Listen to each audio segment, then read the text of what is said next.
Hello, everyone. I know that we are still in quarantine and I miss all of you a lot, but I figured a presentation on music and ballet in the USSR would make the time go by a little bit faster.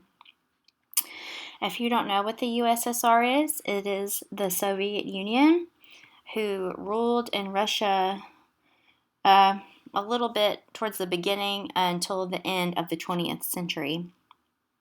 Here in this picture is Anna Pavlova. She is a famous ballerina, and we will discuss her more later. So, when was ballet first brought to Russia? It was first introduced in 1689 by Peter the Great's niece, Anna Ivanovna. Anna Ivanovna, appointed Jean-Baptiste Landais, who was originally supposed to train young men for the military and social service, but the two became quite cordial, and he convinced her to cast a ballet production, and he eventually convinced her to let him establish the first ballet school in Russia. It didn't change too much until Sergei Diaghilev came into the picture. He is an impresario who completely transformed it. He took a troupe on tour and called them the Ballet Russe. They had a profound impact on Europe and the United States, especially Paris. They began to do a tour every year, which inspired many countries to establish the first ballet schools. The United States is a good example of this when they performed at the Met in 1909. After their performance, the first ballet school in America was established in New York, which is where the Lincoln Center is now.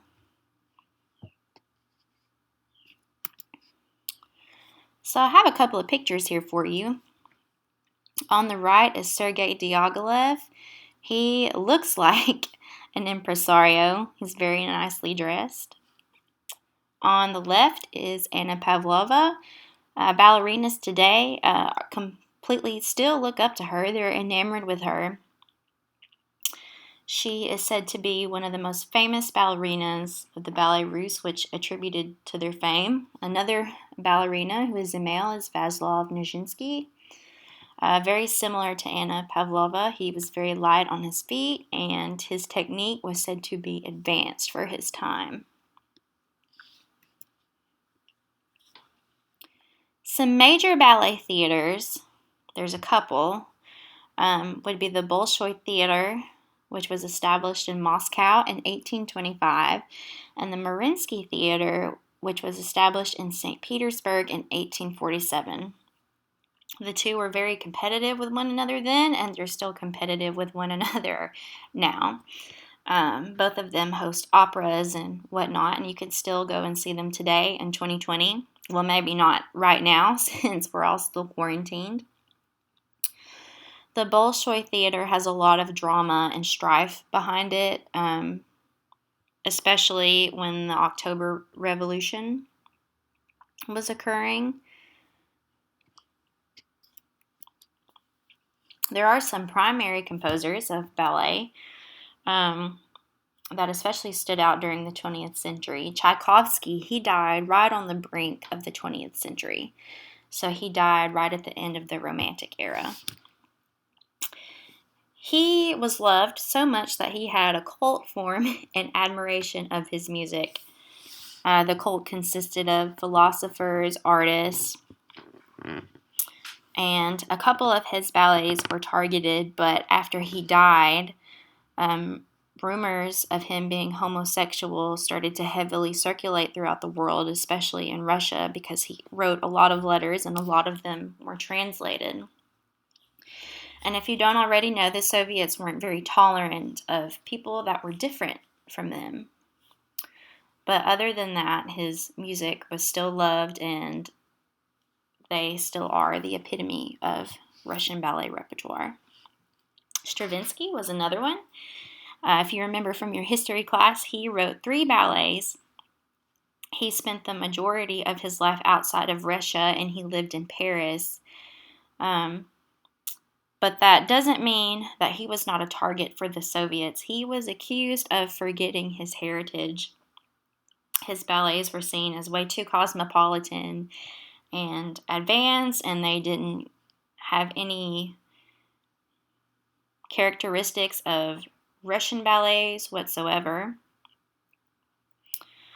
Prokofiev was another one. He was forced to rewrite the ending to his music to Romeo and Juliet. If you know the story of Romeo and Juliet, it's obviously very tragic, but he had to change the ending to be happy and positive. And if you look it up, you see that the ending, or you can hear that the ending, doesn't really fit with the story. Shostakovich, as we already know, was constantly in trouble with the Soviet Union and Stalin. He wrote the music to Tatiana Bruni's ballet The Bolt. His music was seen as too cheeky, and the Soviets accused him of not taking it very seriously, which he later admitted. Writing music to ballets was not his favorite. So, trouble with the USSR. A lot of ballets and composers were banned during the Soviet era because it was used as a means of propaganda versus entertainment. Composers and other artists had to pay a fee and compose under strict requirements of the party. I don't know all of them, but a big one was the music had to be nationalistic, positive, and had to represent Russia in a good light. The Red Poppy is an ideal Soviet ballet. It's now called the Red Flower because a poppy is associated with opium. And a quick synopsis of this was Russian troops are based off the coast of China on a little seaport. There was a Chinese woman who falls in love with the captain, and she planned on giving him the red poppy as a symbol of her love and affection. Well, it turns out this woman was engaged, and he ordered the captain to be killed out of jealousy. Instead, this young Chinese woman, she gave her life so the captain could live, but right before she died, she gives the red poppy to this little Chinese girl as a symbol of love and freedom. So obviously very propaganda-like. And it was later accused of being racist. So here's a few more pictures for you. On the left is a stamp of the red poppy. It contains the famous sailor dance and from the ballet. There you see the ship in the background. Here's another picture. This is some adult dancers learning a ballet routine. Here's some little girls learning how to dance in the Bolshoi Theater. They had very strict physical requirements. So you can see that the dancers are very thin. They have very long arms and legs. Ideal physique for ballet. Here's a couple more pictures. You can see the teacher adjusting the dancer's legs. See, they're very poised. I put this down here to remind you that there weren't just female dancers, there were male dancers too.